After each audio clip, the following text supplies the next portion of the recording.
Shalom saudaraku semua, selamat berjumpa lagi dalam renungan pada hari ini.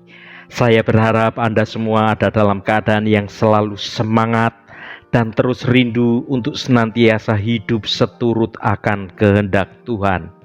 Hari ini saya Cornelius Nugroho akan menyampaikan renungan dengan judul Kaya Kebajikan. Namun sebelum kita mendengarkan renungan firman Tuhan ini, mari kita berdoa terlebih dahulu. Ya Bapa yang Maha Kuasa, kami datang kepadamu pada waktu ini untuk belajar lebih dalam lagi akan firman-Mu. Kami bersyukur atas kasih dan penyertaan-Mu yang senantiasa menyertai kami dalam setiap langkah kehidupan ini. Buka hati dan pikiran kami Tuhan, agar kami dapat memahami dan menerima kebenaran firman-Mu dengan penuh kerelaan.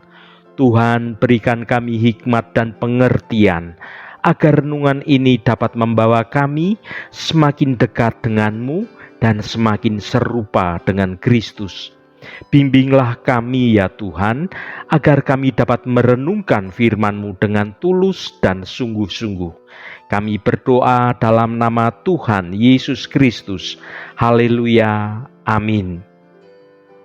Saudaraku yang terkasih, seorang gadis yang kaya pindah rumah dan bertetangga dengan janda miskin dan 2 anaknya.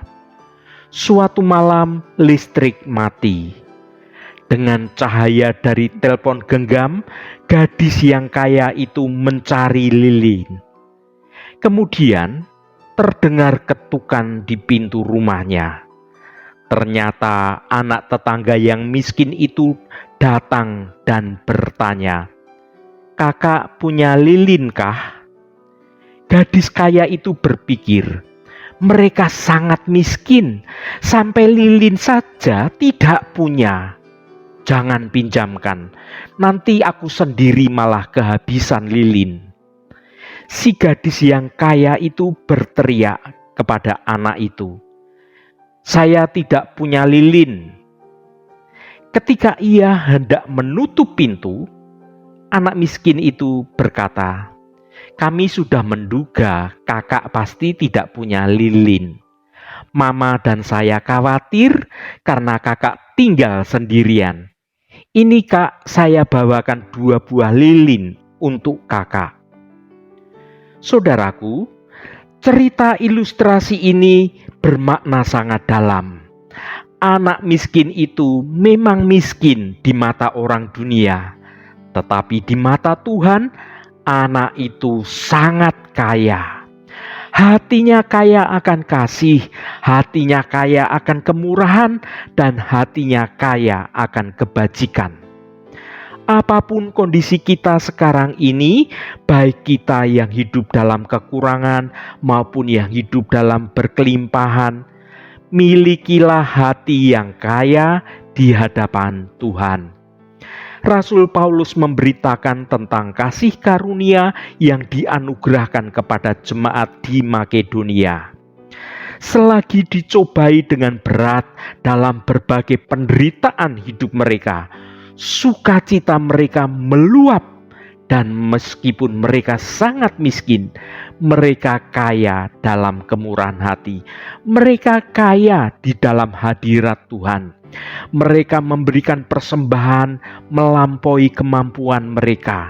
Dengan kerelaan sendiri, mereka meminta dan mendesak supaya mereka beroleh kasih karunia untuk mengambil bagian dalam pelayanan kepada orang-orang kudus. Mereka memberikan lebih banyak daripada yang diharapkan. Mari kita baca 2 Korintus pasal 8 ayat 2.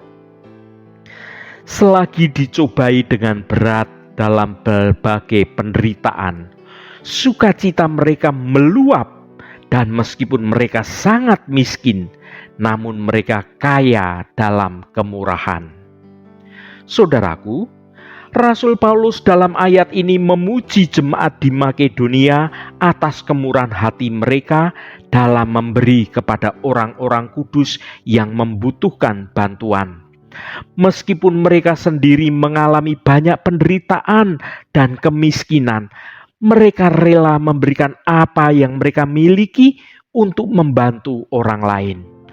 Kedermawanan jemaat Makedonia ini merupakan contoh kasih karunia Allah yang bekerja dalam hidup mereka.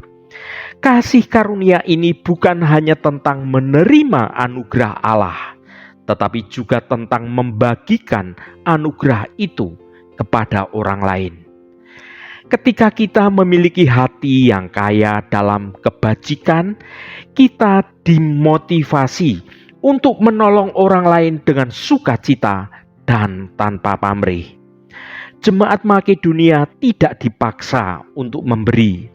Mereka memberi dengan sukarela dan bahkan meminta dengan sangat untuk berkesempatan mengambil bagian dalam pelayanan kasih. Ini menunjukkan bahwa mereka itu memiliki hati yang penuh kasih dan belas kasihan kepada orang lain. Jemaat Makedonia memberi bahkan melampaui kemampuan mereka. Ini menunjukkan bahwa mereka rela berkorban untuk membantu orang lain. Mereka tidak hanya memberi dari apa yang mereka miliki, tetapi mereka juga memberi dari apa yang mereka butuhkan. Bagaimana kita dapat memiliki hati yang kaya dalam kebajikan? Yang pertama, bersyukur atas apa yang kita miliki. Ketika kita bersyukur atas apa yang kita miliki, kita akan lebih termotivasi untuk membagikannya dengan orang lain. Mari kita baca 2 Tesalonika pasal 1 ayat 3. Kami wajib selalu mengucap syukur kepada Allah karena kamu, saudara-saudara, dan memang patutlah demikian, karena imanmu makin bertambah dan kasihmu seorang akan yang lain makin kuat di antara kamu. Saudaraku, hidup ini penuh dengan pasang surut. Ada saatnya kita dilimpahi kebahagiaan dan kesuksesan, namun ada juga saatnya kita dihadapkan dengan kesulitan dan kekecewaan. Di tengah situasi yang beragam ini, ayat yang kita baca ini mengingatkan kita untuk selalu bersyukur kepada Allah atas apa yang kita miliki. Mengapa kita harus bersyukur? Bersyukur adalah perintah Allah, saudaraku. Dalam ayat di atas, Paulus dengan tegas menyatakan bahwa kami wajib selalu mengucap syukur kepada Allah. Ini bukan hanya sebuah saran, tetapi sebuah perintah yang harus kita taati sekarang ini. Bersyukur menunjukkan iman kita kepada Allah. Ketika kita bersyukur, kita menunjukkan bahwa kita percaya bahwa Allah itu adalah sumber segala kebaikan dalam hidup kita. Kita juga menunjukkan bahwa kita percaya bahwa Allah memelihara kita dan selalu menyertai kita. Bersyukur itu membuat kita menjadi orang yang lebih bahagia.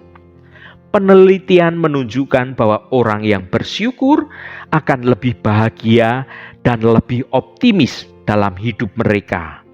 Bersyukur itu membantu kita untuk fokus pada hal-hal yang positif dalam hidup kita dan mengalihkan perhatian dari hal-hal yang negatif. Yang kedua, memiliki hati yang penuh kasih. Kita harus belajar untuk mengasihi orang lain seperti Yesus sudah mengasihi kita. Kasih ini akan mendorong kita untuk menolong mereka yang membutuhkan bantuan. Mari kita baca 1 Yohanes pasal 4 ayat 7. Saudara-saudaraku yang kekasih, marilah kita saling mengasihi, sebab kasih itu berasal dari Allah. Dan setiap orang yang mengasihi lahir dari Allah dan mengenal Allah. Saudaraku, ayat ini merupakan seruan indah dari Rasul Yohanes untuk kita semua agar memiliki hati yang penuh kasih. Kasih bukan hanya sebuah perasaan, tetapi juga sebuah tindakan yang nyata, yang mencerminkan sifat Allah sendiri. Mengapa memiliki hati yang penuh kasih itu penting dalam hidup kita? Kasih itu berasal dari Allah, saudaraku, karena Allah adalah sumber kasih yang sejati. Ketika kita mengasihi, kita mencerminkan sifat Allah dan menunjukkan bahwa kita berasal dari Dia. Kasih adalah bukti mengenal Allah. Maka mengasihi orang lain itu bukan hanya tentang perasaan, tetapi juga sesuatu hal yang harus kita lakukan secara nyata. Ketika kita menunjukkan kasih kepada sesama, maka kita menunjukkan kasih kita mengenal Allah dan memahami kasih Tuhan itu ada dalam hidup kita. Kasih itu membawa kesempurnaan dalam hidup kita, sebab kasih itu menutupi banyak dosa dan membawa kedamaian, membawa sukacita dan membawa kesatuan dalam hidup kita dan juga hidup bagi orang lain.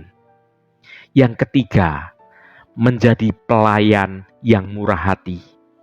Kita harus selalu mencari kesempatan untuk menolong orang lain, baik dengan waktu kita, dengan tenaga kita, maupun dengan apa yang kita miliki. Mari kita baca Galatia pasal 6 ayat 10.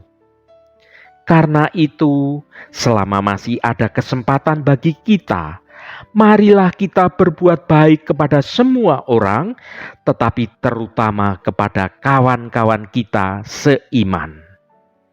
Saudaraku, ayat ini merupakan seruan yang kuat bagi kita untuk menjadi pelayan yang murah hati. Ayat ini dimulai dengan kalimat selama masih ada kesempatan bagi kita. Hal ini mengingatkan kita bahwa hidup di dunia ini adalah kesempatan yang tidak boleh disia-siakan. Kita memiliki kesempatan untuk berbuat baik kepada orang lain, dan kesempatan ini tidak akan selalu ada. Oleh karena itu, saudaraku, kita harus memanfaatkan waktu yang kita miliki untuk menunjukkan kasih dan juga kepedulian kita kepada orang lain. Ayat ini selanjutnya mengatakan bahwa kita harus berbuat baik kepada semua orang. Ini berarti bahwa pelayanan kita itu tidak boleh terbatas pada orang-orang tertentu saja, tetapi harus menjangkau semua orang tanpa memandang latar belakangnya, tanpa memandang sukunya, agamanya, atau status sosial mereka. Kita diminta oleh Tuhan untuk melakukannya kepada semua orang. Kasih Allah yang murah hati adalah untuk semua orang, dan kita sebagai pengikut Tuhan harus mencerminkan kasih itu dalam pelayanan kita. Meskipun ayat ini menekankan pentingnya melayani semua orang, namun ada penekanan khusus pada pelayanan kepada kawan-kawan seiman. Hal ini menunjukkan bahwa kita sebagai anak-anak Tuhan, kita memiliki tanggung jawab khusus untuk saling mengasihi dan saling mendukung satu sama lain pada kawan-kawan seiman. Kita haruslah menjadi komunitas yang saling membantu, yang saling menguatkan dan mengangkat beban satu sama lainnya. Kata murah hati dalam firman Tuhan yang kita baca ini sangatlah penting, saudaraku.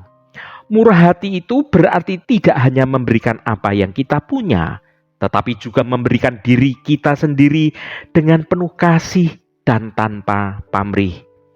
Seorang pelayan yang murah hati tidak hanya memberikan bantuan secara materi saja, tetapi juga memberikan waktu kita, perhatian kita, dukungan kita, nasihat kita, emosional kepada orang lain.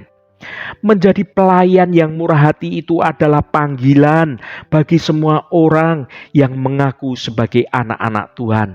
Ini adalah cara untuk menunjukkan kasih Allah kepada dunia ini dan untuk mencerminkan karakter Yesus Kristus kepada orang lain. Marilah kita memanfaatkan kesempatan yang kita miliki ini untuk berbuat baik kepada semua orang, terutama kepada kawan-kawan seiman, dengan penuh kemurahan hati dan penuh kasih yang tulus. Haleluya, Tuhan memberkati kita semua. Mari kita tutup renungan ini dengan berdoa. Bapa yang kekasih, kami datang ke hadapan-Mu di hari ini dengan penuh rasa syukur atas kasih karunia-Mu yang berlimpah. Kami merenungkan firman-Mu yang mengingatkan kami untuk memiliki hati yang kaya dalam kebajikan. Ya Tuhan, kami akui bahwa seringkali kami terfokus pada harta duniawi dan lupa untuk memupuk kebajikan dalam hati kami. Kami mohon ampun Tuhan atas keegoisan dan keserakahan yang mencemari hati kami. Kami membuka mata hati kami Tuhan, agar kami dapat melihat kebutuhan orang lain dan tergerak untuk membantu mereka. Menanamkan kasih dan kemurahan dalam hati kami, sehingga kami mau memberi dengan sukacita dan tanpa pamrih. Memberikan kami kekuatan untuk melawan godaan materialisme dan fokus pada nilai-nilai yang kekal. Terima kasih Tuhan, segala hormat, pujian, dan ucapan syukur hanya bagi nama-Mu yang kudus. Saudaraku, bukalah hatimu dan tengadakan tanganmu. Terimalah berkat Tuhan. Tuhan memberkati engkau dan melindungi engkau. Tuhan menyinari engkau dengan wajah-Nya dan memberikan kasih karunia. Tuhan menghadapkan wajah-Nya kepadamu dan memberikan damai sejahtera. Berkat anugerah dari Bapa Surgawi, cinta kasih karunia dari Tuhan Yesus Kristus, dalam persekutuan dan penghiburan Roh Kudus, menyertai kita semua sekarang ini dan sampai selama-lamanya. Dalam berkat Tuhan Yesus Kristus, haleluya, amin. Puji Tuhan saudaraku semua, saya percaya firman Tuhan hari ini sudah menjadi berkat yang akan menuntun hidup kita semua. Saudaraku, saya sangat senang sekali dan berharap agar Anda berkenan memberikan komentar pada konten video ini. Dan bagikan renungan ini pada teman dan sahabat Anda agar mereka diberkati juga melalui renungan ini. Sampai bertemu kembali saudaraku, Shalom, Tuhan memberkati.